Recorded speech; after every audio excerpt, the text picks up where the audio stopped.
With this opportunity suddenly thrust upon them, the cubs seem confused, lazy even. It's like watching a domestic cat playing with its food. Are these lions simply not hungry enough to make a kill? It's highly unusual to see a lion hold back its killer instinct. Even Mardi has a casual approach to the kill.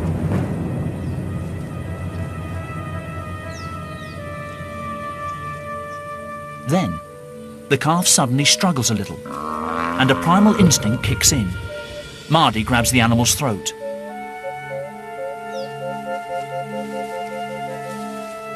A little sustained pressure and the calf will suffocate. But she doesn't see it through. Is Mardi hoping the cubs will come back and have a go?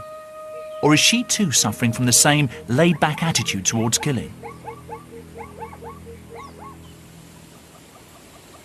Even faced with the wrath and weaponry of the Cape buffalo, can they simply not be bothered to learn to kill in the classic way?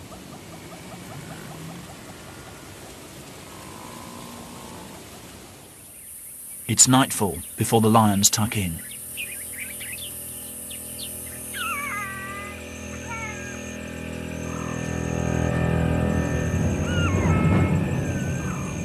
Round here, death does not always come quickly.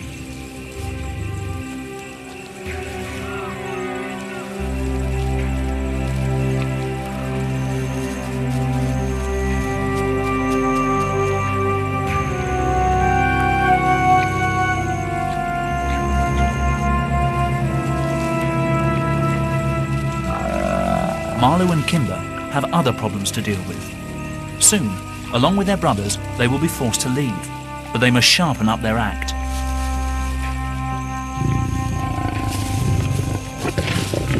Family dynamics are changing.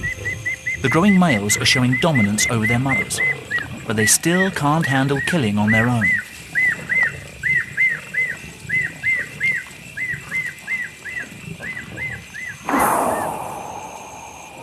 In lion society, dominant males rarely make the kill when with the pride, but they usually monopolise the meal.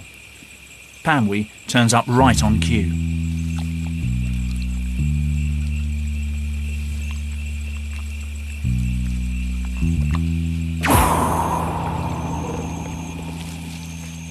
Kimber and Marlu give him space.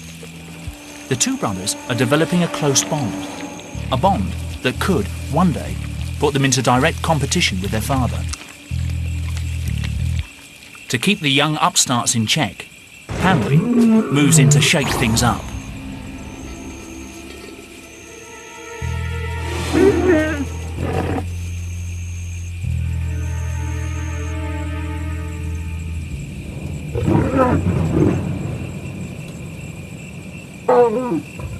Panwi's grown-up cubs now crowd the carcass, so he turns on them. A good lesson has been learned. Big males eat first. Kimber grabs what he can and retreats.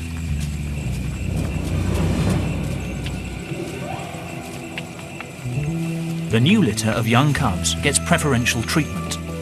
From now on, the adults will look out for them.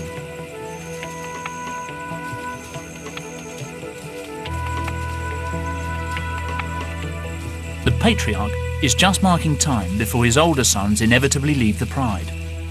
Even an innocent attempt by Kimber to make contact with his father is met with irritation.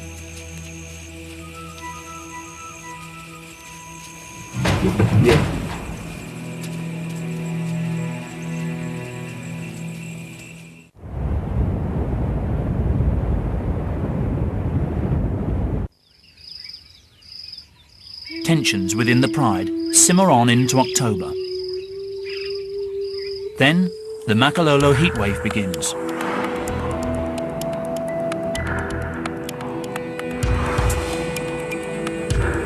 Temperatures up in the 30s drain the colour from the landscape.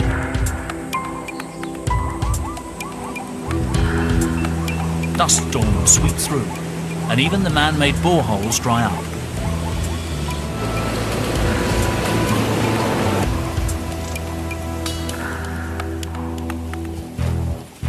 Panwi must lead the pride deeper into the parched scrub. Kimber, Marlou and the other large cubs still trek with the family. With food getting harder to find, they remain an essential part of the team. Their mothers, however, will be watching their every move. The new cubs are now the priority.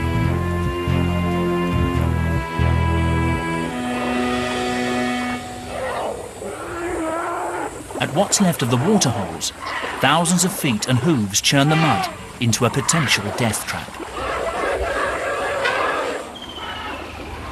Adult elephants indulge in the usual skincare routine, but for a baby, it's a new danger.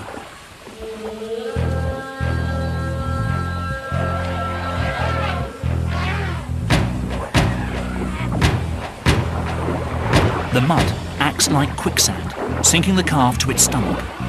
It's not strong enough to pull itself free, and the more it wriggles, the more the mud sucks the calf in.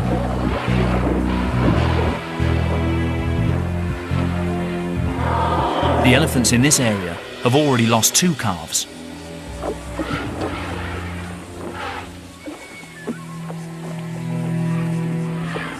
But this time, the mother successfully intervenes, tenderly coaxing with a massive foot and easing her calf free.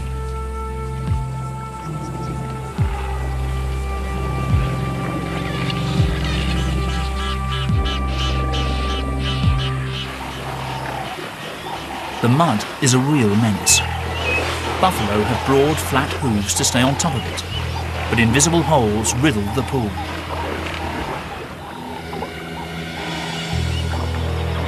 Once you slip in, the mud draws you down further.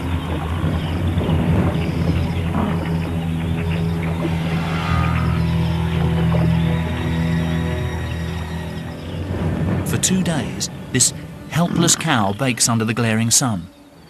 Nighttime brings little relief.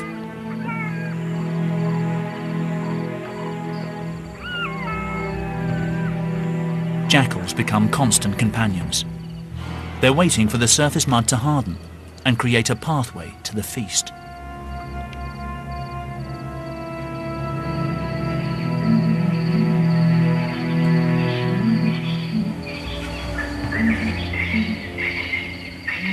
On the 3rd morning, the buffalo faces an even worse fate. The Makalolo pride turns up. As usual, it's Laduma who takes the responsibility. To get a good hold on the animal, Laduma will need to reach it without getting stuck herself.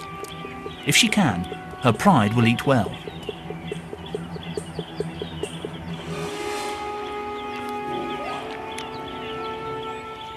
Mud makes lions nervous, so she cautiously edges over the sun-baked crust.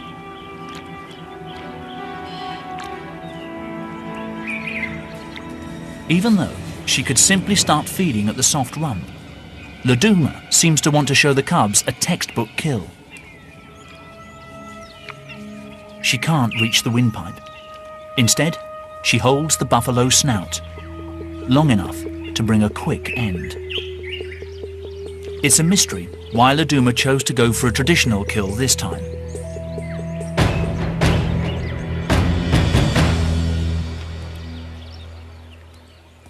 But she set a new example to her cubs and shown them that they need to take every situation on its merits and think on their feet.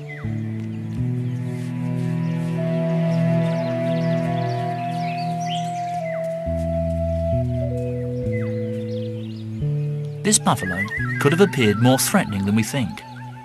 If it had struggled, it could have dragged one of the lions into the mud. Maybe by killing it first, Laduma made sure they could eat in safety.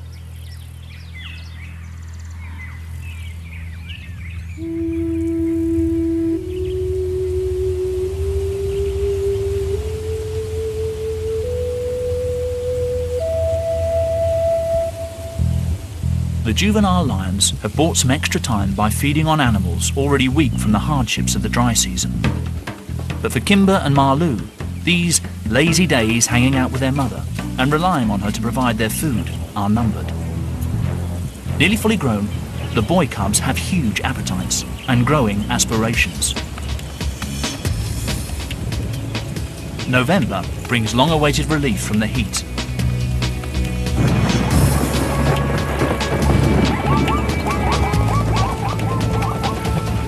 Five millimeters of rain falls every day for weeks on end.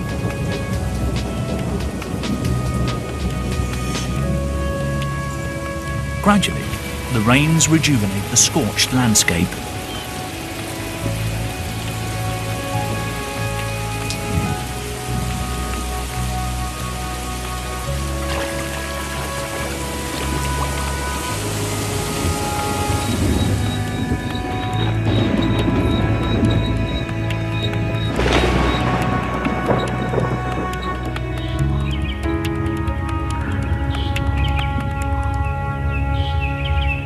Animals that laid low or stuck closely to whatever water they could find can now roam again to feed and breed. The annual baby boom has arrived.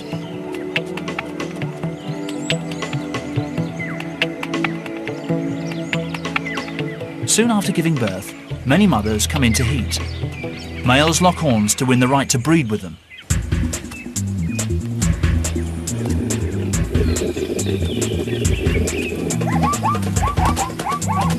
Zebra males lash out, nipping each other and kicking with their powerful legs.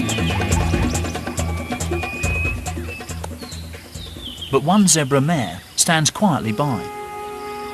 Her stillborn foal has lain dead for over 24 hours, but still, she continues to watch over it.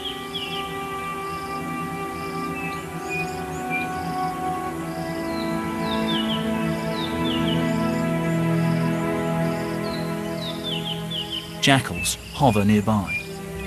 One animal's tragedy is another's meal, and the chance to produce a family of their own.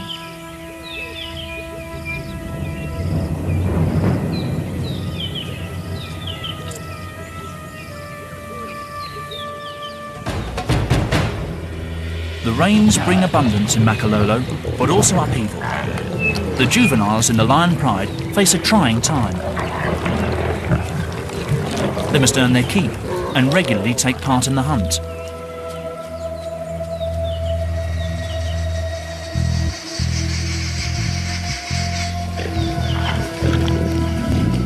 The new litter has grown fast, and now Kimber, Marlou and the others find even more competition around the kill.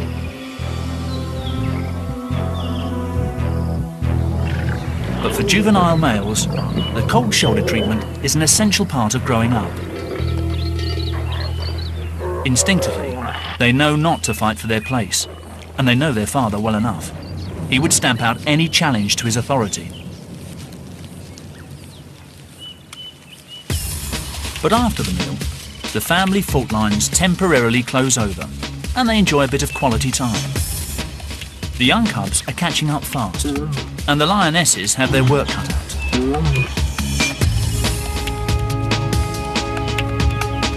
The older siblings have only a little time left before they are pushed out.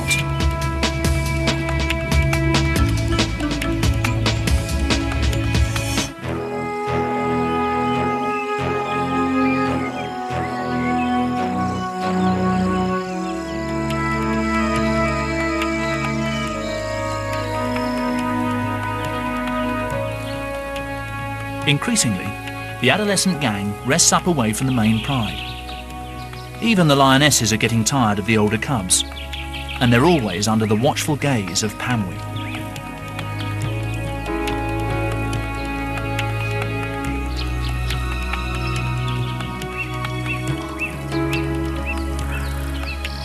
Such a formidable coalition.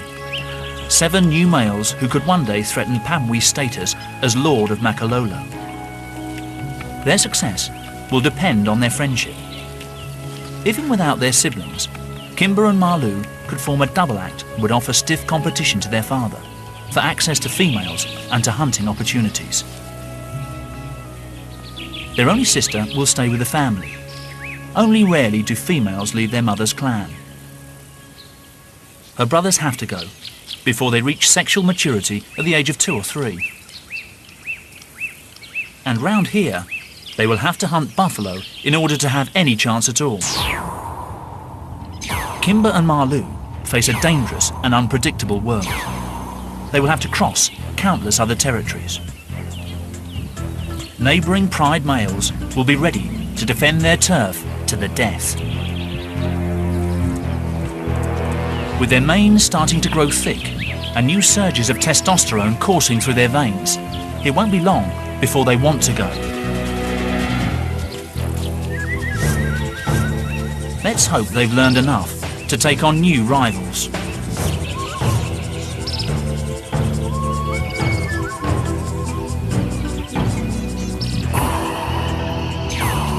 They have come a long way. The innocent games from their nursery have evolved into elaborate moves on the battlefield.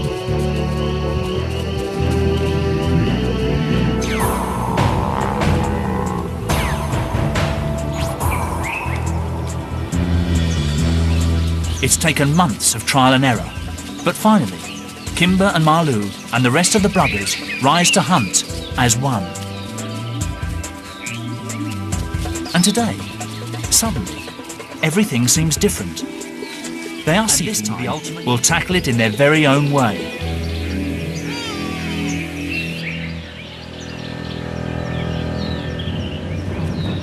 For once, they have no adult lionesses to dig them out of a hole, but they rise to the occasion. Good teamwork helps them locate and ambush a solitary buffalo bull.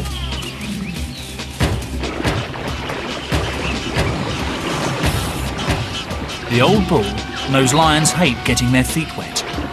Plunging in buys him time.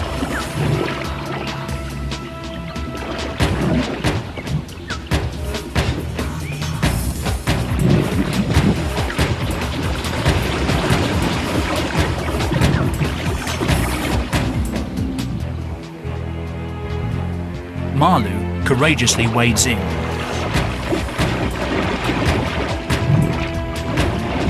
Out of his depth and alone, he can do nothing. And what's more, this bull has attitude.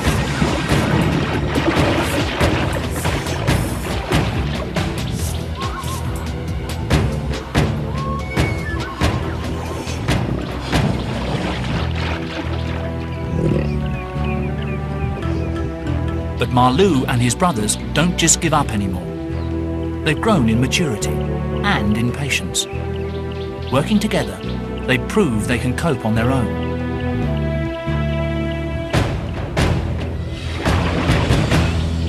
The buffalo bull remains under siege.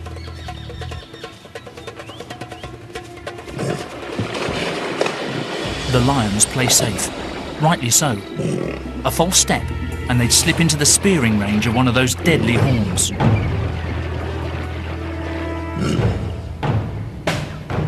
They stake out the bank, harassing and wearing down the cornered buffalo.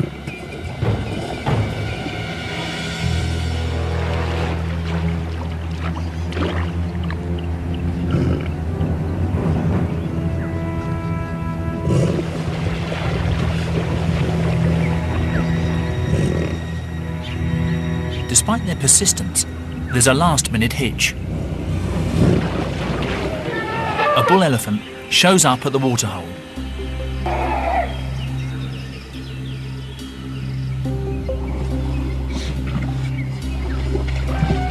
It's a distraction, which the buffalo seizes as a chance to escape.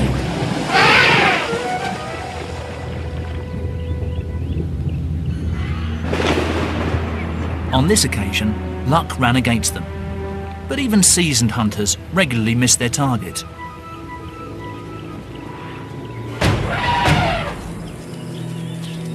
The elephant may have thwarted their attack, but the experience undoubtedly sharpened their wits.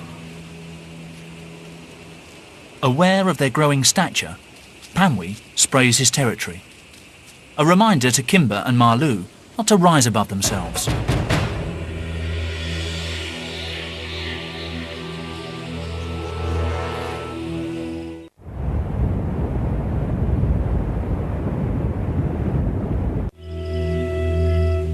The good times are over. By June, everything dries up again.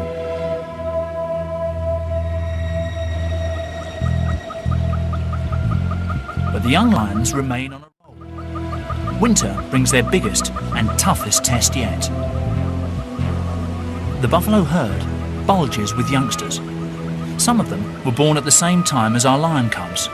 They've survived and now weigh in at a sturdy 400 kilos.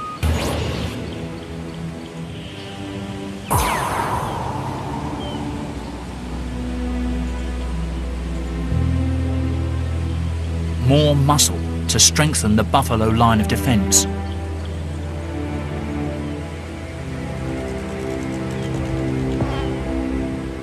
These buffalo may have good odds for this fight, but their enemies have come of age too.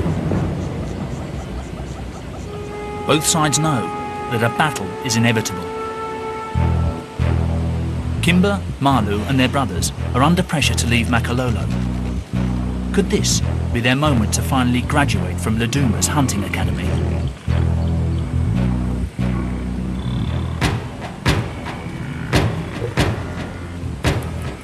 Laduma does what comes naturally to her and spearheads the attack. After several mock charges, they succeed in isolating a young buffalo. Kimber claws into her back to hold her. The adult buffalo turn back, but the lions remain focused. Staying well away from the sharp end, Malu and Kimber finally help Laduma bring the animal down.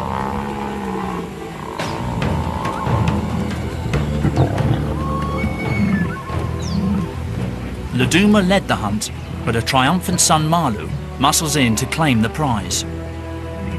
Question is, what will he do next? The buffalo haven't given up, so Laduma sets off to confront them again.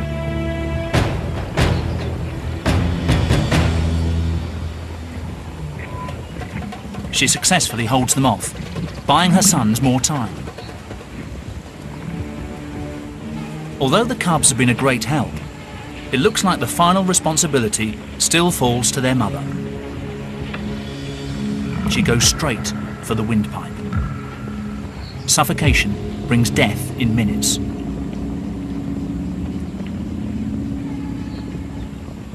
For these cubs, it looks like they won't learn to finish their prey off until they've left home and are forced to do it for themselves. But at least they've shown that the unconventional habits they experienced when they were very young aren't necessarily here to stay.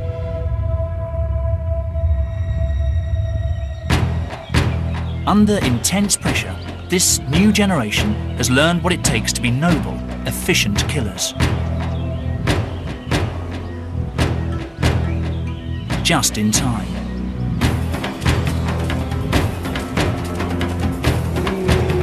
An excursion into the territory next door gives Malu and Kimber a huge fright, when Pamwee's nearest competitor gives them a real taste of things to come. Realising it's time to leave, Malu and Kimber lead the exodus. Their father now has a new litter to help the females with the hunt. But they go armed with the experience to survive beyond the cosy world of Makololo. In time, this powerful coalition of brothers will rule the bush elsewhere. For their mother, it's business as usual. The cycle of feast and famine in Makololo goes on, and Laduma will continue to roll with the punches. Whether that involves killing her victim first will be down to what seems best at the time. Lions are not the clean-cut, noble hunters we like to think they are. Just like us, they will cut corners and take the easy route whenever they can. And if that means eating their prey alive,